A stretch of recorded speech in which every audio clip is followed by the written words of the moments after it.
Hi, my name's Robert Llewellyn and this is Fully Charged, a show that's all about electric cars and the future of energy. Now, the Prius is not exactly a brand new plug-in hybrid or hybrid electric car. It's been around for a long time. And let's be honest, if you drive a Prius, you're not seen as a sexy or cool person, but they are incredibly popular. And I recently drove the latest version of the Prius, and let me tell you, they just keep getting better and better. Have a look. And the first thing I want to say before anything else is that the rear view, which is notoriously appallingly bad in the Prius, the original Prius, because it's got a great big bar across it, you can never tell what's behind you. This is really good, it's really clear. That's the first thing I noticed. I can see what's behind, which is a breakthrough in the Prius, but this is it's got larger capacity inside. So it is the standard Prius, and I just kind of, you know, the Prius is so common and so normal now, and in fact, over 7 million Priuses have been sold worldwide. 7 million.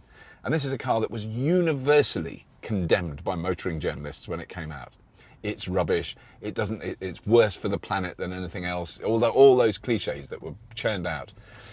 And it was a real slow burner to start with. It didn't sell very many cars, but now it's sold 7 million around the world. And they bring out a new one next year, and every new generation of Prius that comes out has a smaller, lighter battery with a higher capacity, a smaller, lighter electric motor with more power. So the new Priuses are much, I don't know how you say it in plural, Prius. The new Prius is lighter and more, does more miles to the gallon, is more economic, less CO2 with each generation. So there's about a 10% improvement in performance in terms of fuel use with each new model. So there's a new one coming out this year. And the fact is that they last a long time. There's loads and loads of Priuses on the road that have done many hundreds of thousands of miles, and strangely, the batteries haven't worn out. They still work. And the cars work. I mean, in fact, the batteries will outlast the car. The cars will fall to bits before the batteries are being thrown out. So what I feel the Prius did was open the door. So the reasons behind why did it exist? It was launched in 1997 in Japan. Why did the Japanese engineers at Toyota decide to make a car that used an electric motor and a petrol engine? Kind of makes no sense until you understand the kind of full history of what was done, which is very much to do with legislation in the United States, particularly California, bringing in the legislation which demanded that automakers provided either zero emissions or ultra low emissions vehicle, and that's what this is classified as, an ultra low emission vehicle. A lot of people think it's about being green and environmental, or the critics did, but actually people who use them go, it's a really easy car to drive, it's really quiet, and it uses less fuel. That's the kind of reason. It's an economic decision more than an environmental one. And it's a very quiet and comfortable car to drive in, and they're very reliable. They don't break down, they don't kind of go wrong and you have to have them fixed. I've driven them now for hundreds of thousands of miles, and I've never had one fail on me. It's never broken down, it's never gone wrong. I've had punctures, that's as bad as it's been. And for 7 million people to make the decision to buy one, particularly taxi firms, when you think about it, why would taxi firms buy them? Why are they such popular taxis? Because they're really reliable, they're really cheap to run, and taxi drivers only want cars that are reliable and cheap to run, and that's why they use them.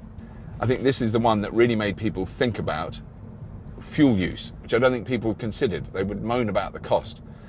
But if you saw a car advert from 17, 18 years ago, it never had the MPG of the car. That just wasn't a consideration. It was all about how fast it went, how powerful it was, and how sexy it made you look. And I think the Prius really challenged that in its own way. And there's plenty of reasons to criticize this car, because it's not green. It's a car that uses petrol and has a battery that has an impact on the environment, and a car that's made that has an impact on the environment. All those arguments are exactly the same for any petrol car. But I think the argument has now completely been turned around, that it has become normal to have a hybrid car, and every manufacturer now is doing hybrid cars, plug-in hybrids, hybrid electrics, all kinds of variants of that.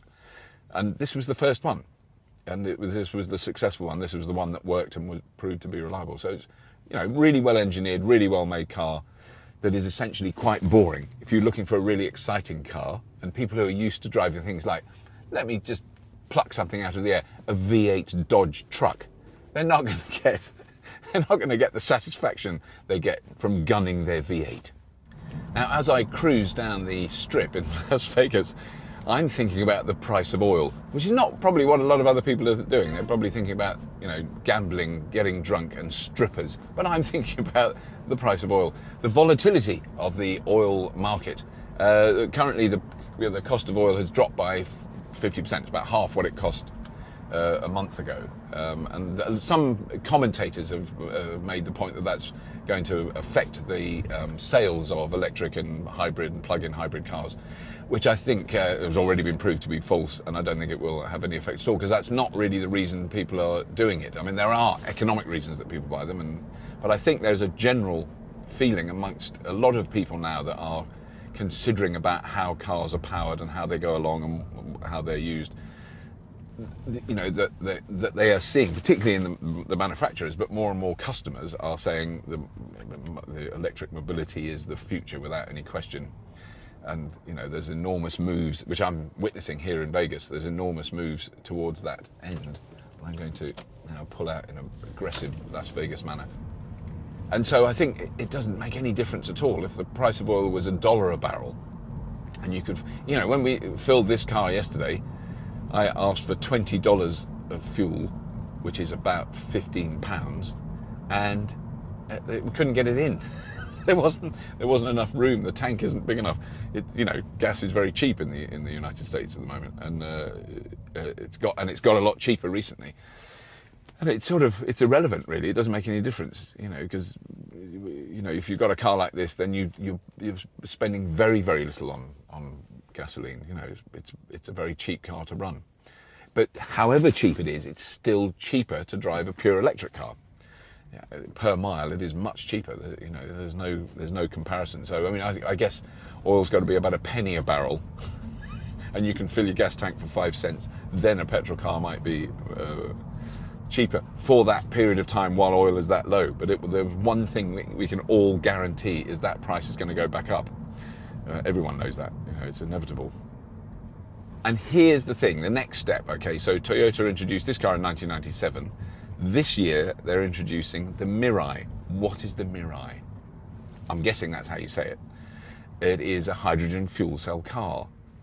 And they believe very strongly, Toyota are very much in the hydrogen camp.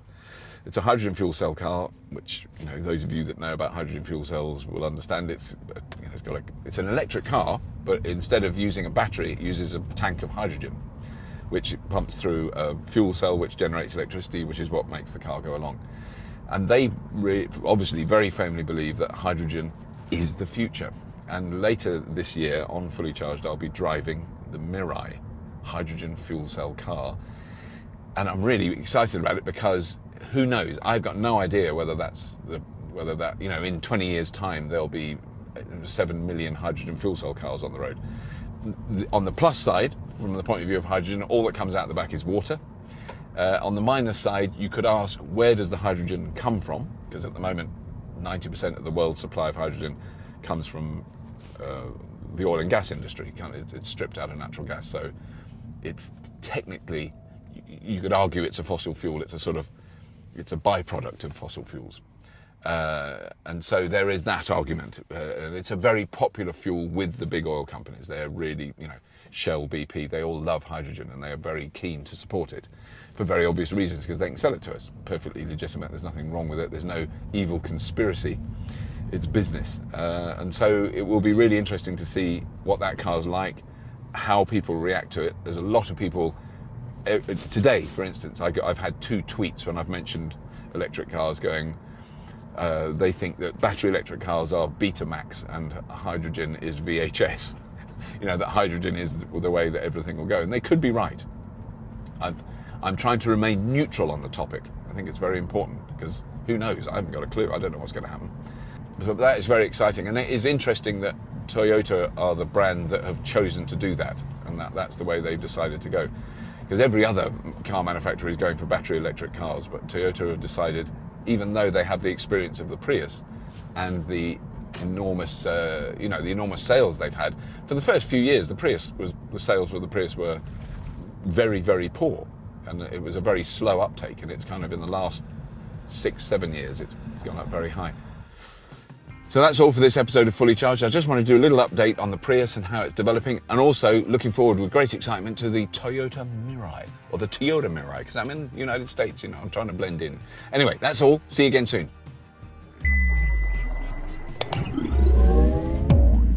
Well, thanks for watching, and please do the subscribe-y thing. You know, down the bottom, click the subscribe-y thing. I know, because there's loads more episodes coming. I don't want you to miss them. Sweet.